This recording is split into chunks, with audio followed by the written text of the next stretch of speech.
Hey everybody, Happy New Year, and welcome back for Harry Potter Chapter 12, I believe.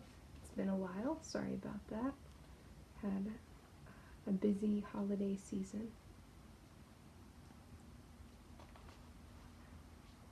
Chapter 12.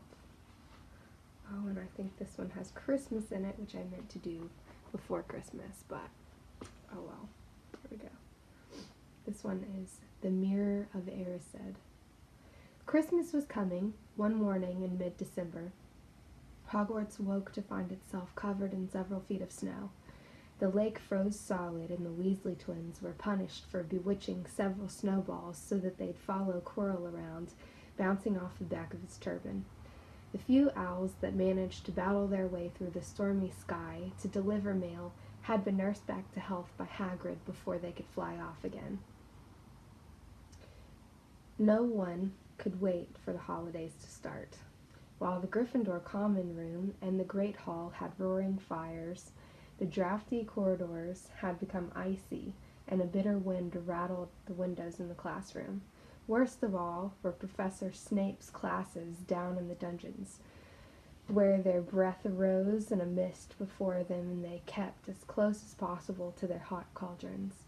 "I do feel so sorry," said Draco Malfoy, one potions class, "for all those people who have to stay at Hogwarts for Christmas because they're not wanted at home." He was looking over at Harry as he spoke. Crabbe and Goyle chuckled. Harry, who was measuring out powdered spine of lionfish, ignored them. Malfoy had been even more unpleasant than usual since the Quidditch match. Disgusted that the Slytherins had lost, he had tried to get everyone laughing at how a wide-mouthed tree frog would be replacing Harry as Seeker next. Then he'd realized that nobody found this funny, because they were all so impressed at the way Harry had managed to stay on his bucking broomstick. So Malfoy, jealous and angry, had gone back to taunting Harry about having no proper family. It was true that Harry wasn't going back to Privet Drive for Christmas. Professor McGonagall had come around the week before, making a list of students who would be staying for the holidays, and Harry had signed up at once. He didn't feel sorry for himself at all. This would probably be the best Christmas he'd ever had. Ron and his brothers were staying too, because Mr. and Mrs. Weasley were going to Romania to visit Charlie. When they left the dungeons at the end of potions class, they found a large fir tree blocking the corridor ahead. Two enormous feet sticking out at the bottom, and a loud puffing sound told them that Hagrid was behind it. "Hi, Hagrid. Want any help?" Ron asked, sticking his head through the branches. "Nah, I'm all right, thanks, Ron. Would you mind moving out of the way?" came Malfoy's cold drawl from behind them. "Are you trying to earn some extra money, Weasley? Hoping to be gamekeeper yourself when you leave Hogwarts, I suppose. That hut of Hagrid's must seem like a palace compared to what your family's used to." Ron dived at Malfoy just as Snape came up the stairs. "Weasley!" Ron let go of the front of Malfoy's robes. "He was provoked, Professor Snape," said Hagrid, sticking his huge hairy face out from behind the tree. "Malfoy was insulting his family." "Be that as it may, fighting is against Hogwarts rules, Hagrid," said Snape silkily. 5 points from Gryffindor, Weasley, and be grateful it isn't more. Move along, all of you." Malfoy, Crabbe, and Goyle pushed roughly past the tree, scattering needles everywhere and smirking. "I'll get him," said Ron, grinding his teeth at Malfoy's back. "One of these days, I'll get him." "I hate them both," said Harry, Malfoy and Snape. "Come on, cheer up. It's nearly Christmas," said Hagrid. "Tell you what, come with me and see the Great Hall. Looks a treat." So the three of them followed Hagrid and his tree off to the Great Hall, where Professor McGonagall and Professor Flitwick were busy with the Christmas decorations. "Ah, Hagrid, the last tree. Put it in the far corner, would you?" The hall looked spectacular. Festoons of holly and mistletoe hung all around the walls, and no less than 12 towering Christmas trees stood around the room, some sparkling with tiny icicles, some glittering with hundreds of candles. "How many days you got left until your holidays?" Hagrid asked. "Just one," said Hermione, "and that reminds me. Harry, Ron, we've got half an hour before lunch. We should be in the library. Oh, yeah, you're right, said Ron, tearing his eyes away from Professor Flitwick, who had golden bubbles blossoming out of his wand and was trailing them over the branches of the new tree. The library, said Hagrid, following them out of the hall. Just before the holidays. Bit keen, aren't you? Oh, we're not working, Harry told him brightly. Ever since you mentioned Nicholas Flamel, we've been trying to find out who he is. You what? Hagrid looked shocked.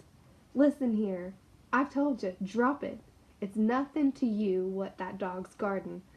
We just want to know who Nicholas Flamel is. That's all, said Hermione. Unless you'd like to tell us and save us the trouble, Harry added. We must have been through hundreds of books already, and we can't find him anywhere. Just give us a hint. I know I've read his name somewhere. I'm saying nothing, said Hagrid flatly. Just have to find out for ourselves then, said Ron. And they left Hagrid looking disgruntled and hurried off to the library. They had indeed been searching books for Nicholas Flamel's name ever since Hagrid had let it slip, because how else were they going to find out what Snape was trying to steal? The trouble was, it was very hard to know where to begin, not knowing what Flamel might have done to get himself into a book. He wasn't in great wizards of the 20th century or notable magical names of our time. He was missing, too, from important modern magical discoveries and a study of recent developments in wizardry. And then, of course, there was the sheer size of the library. Tens of thousands of books, thousands of shelves, hundreds of narrow rows. Hermione took out a list of subjects and titles she had decided to search, while Ron strode off down a row of books and started pulling them off the shelves at random. Harry wandered over to the restricted section. He had been wondering for a while if Flamel wasn't somewhere in there.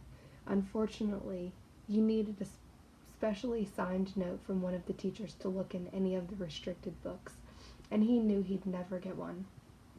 These were the books containing powerful dark magic, never taught at Hogwarts, and only read by older students studying advanced defense against the dark arts. What are you looking for, boy? Nothing, said Harry. Madam Pince, the librarian, brandished a feather duster at him.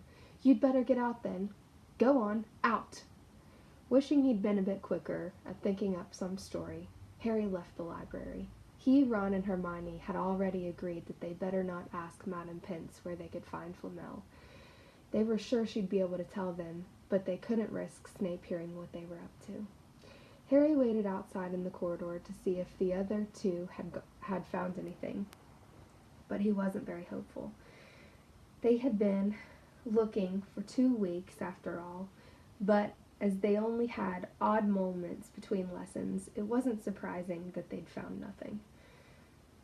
What they really needed was a nice long search without Madam Pince breathing down their necks. Hippie is joining us. Okay.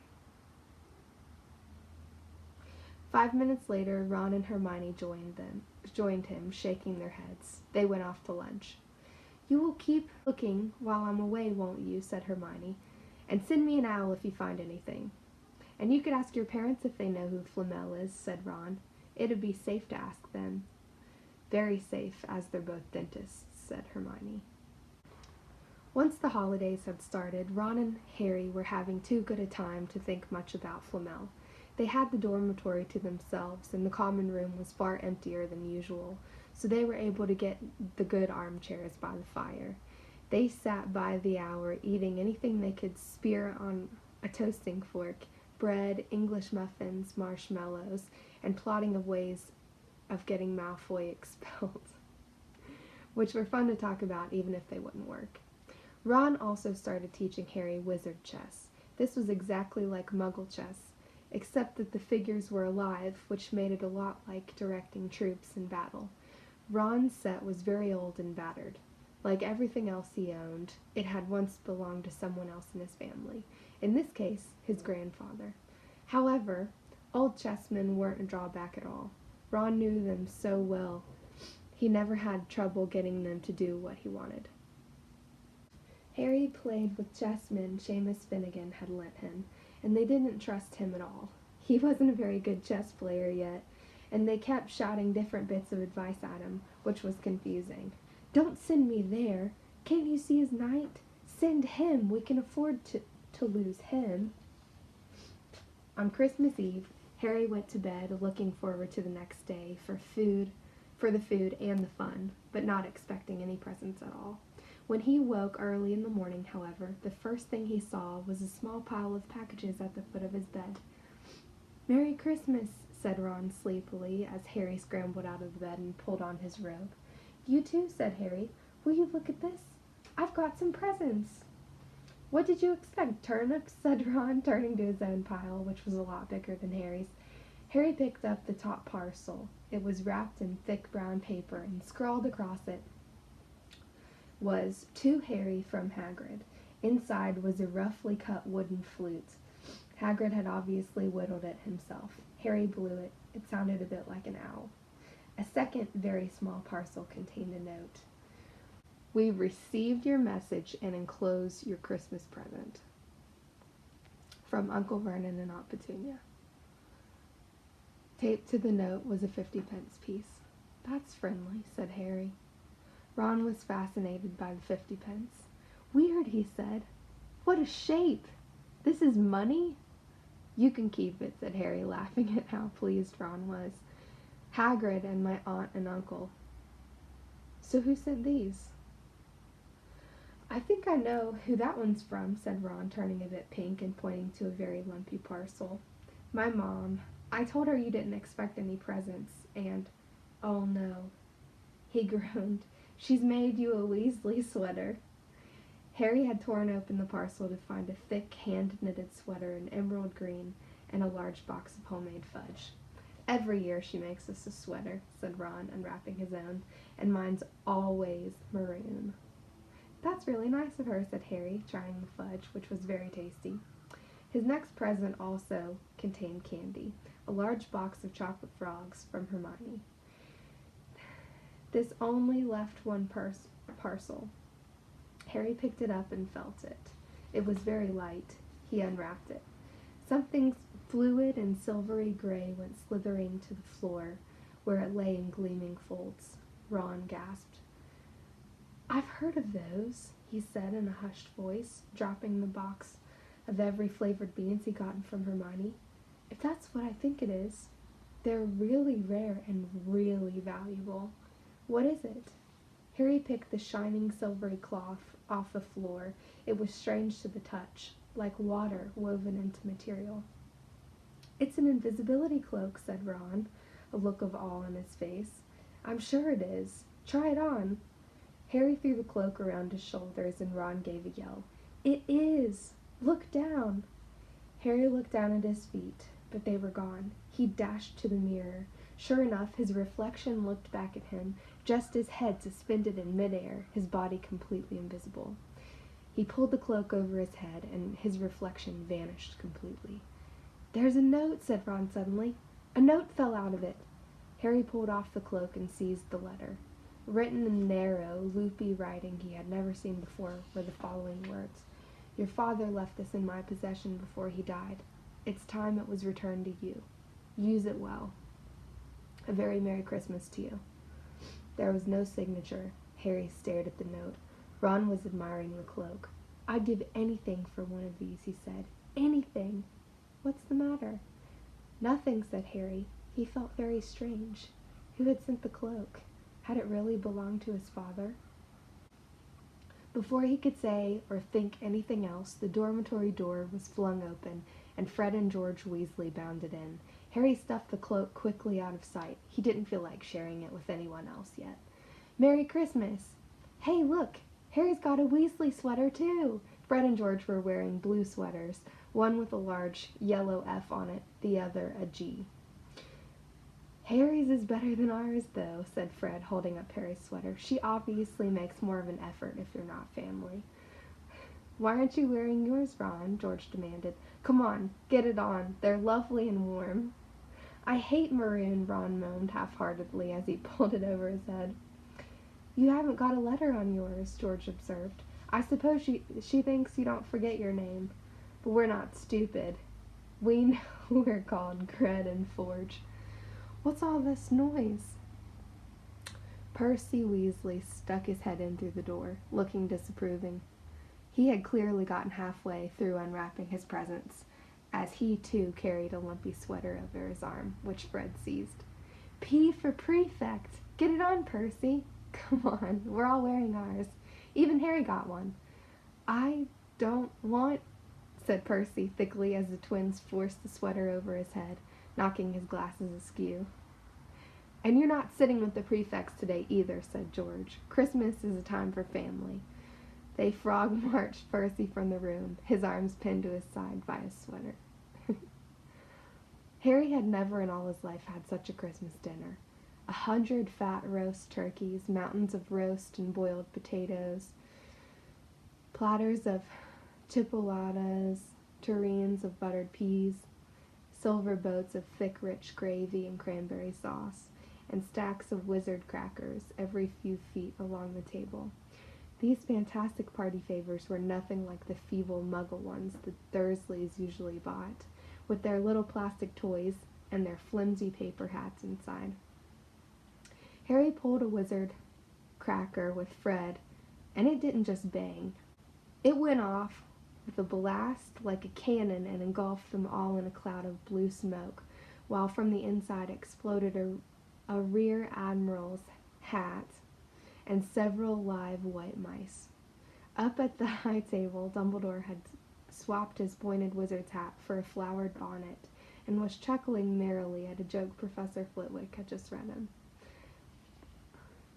Flaming Christmas puddings followed the turkey. Percy nearly broke his teeth on a silver sickle embedded in his slice.